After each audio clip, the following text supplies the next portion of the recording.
Minnesota Vikings had a big-ass dump of transactions on Saturday. A couple things going on. Biggest is C.J. Ham activated from the COVID reserve list, and it was expected. Zimmer had hinted that he had been expecting the Pride of Augustana to be able to clear in time for Sunday's game, and it was expected because all he had to do was test negative for the subsequent days. It was placed on the list on Thursday, which is good.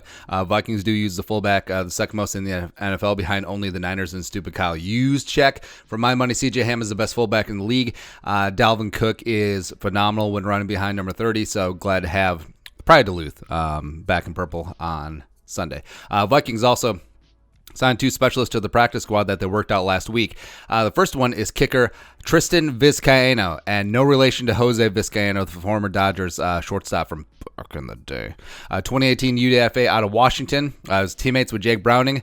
#chemistry. I spent one season as a 2016 Huskies punter. Punted 51 times for an average of 40.7 yards. They didn't punt much 2016 because Jake Browning was a boss with Dante Pettis and John Ross, but was their full-time kicker in 2017, made 12 and 19 field goals. His college career long was 44 yards, which is less than ideal. And I know, you hear, ooh, a college kicker, a college punter, it's Kari Vedvik all over again. Probably not. Vizcaino ended up with the Bengals in 2019. 2019 preseason, he was 4 of 7 on field goals, including 3 of 6 from 30 plus. But he did hit a 57-yarder in preseason, which is pretty awesome. Spent some training camps with the Jets and the Cowboys as well. Has never kicked in a regular season game. Now, I think the Vikings have always wanted insurance on Dan Bailey. Now, he looked good last year, but they're just waiting for that other shoe to drop. Hence, Chase McLaughlin just chilling on that practice squad, just waiting for Dan Bailey's time. And you saw the deficiency in Dan Bailey as a kickoff guy, because the reason Cordero returned that one against the Vikings is because Dan Bailey simply cannot kick it out of the back of the end zone anymore. He doesn't have that leg strength, so something to watch there. The long snapper, Andrew DePaola, 2012 UDFA out of Rutgers. So, yes, he is 33 years young. Was the Bucs starting long snapper for 5 years under Greg Schiano. Rutgers connection makes sense.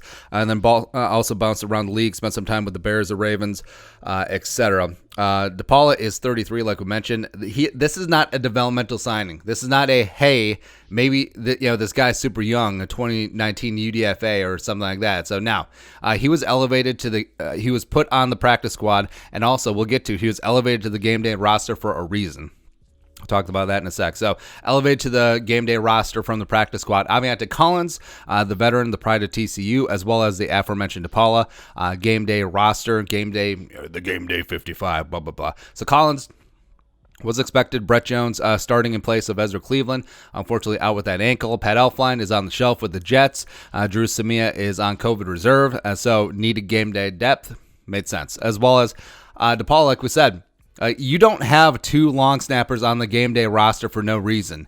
And I actually do think that Austin Cutting perhaps could be a game day scratch. I think he could. Maybe bench for a performance. He had two terrible he's had a bad snap in back-to-back games 2 weeks in a row, so that's less than ideal. But Cutting obviously is young, obviously still has the potential to be an extremely good one, but maybe his head just was not in the game last 2 weeks. I mean, him also being on COVID reserve before the Bears game, unable to practice, I'm sure that could have played a part in it as well. But you don't want to just cut him. You don't want to just get rid of him. But how can you bench a long snapper given roster constraints? Well, this year you can with the expanded practice squads, as well as ability to flex practice squad players onto the game day roster. Maybe that's what the Vikings are going for in this spot with Andrew DePaula. Or, hell, who knows? Maybe they're going to have situational down and distance long snappers. Maybe they'll have a third down long snapper. I don't know. Well, it's whatever at this point. Something to monitor, though. But yeah, just do your job. That's so unfortunate about long snappers, is that you never get noticed unless you're bad. But is what it is. Anyways, Viking signings, a couple elevated to the game day squad from the practice squad, as well as C.J. Ham off the COVID. Damn straight. Let us know your thoughts in the comment section below. Subscribe for daily Vikings takes. Want to support that work? Pull us on the Venmo. But until next time, Skull Production Value.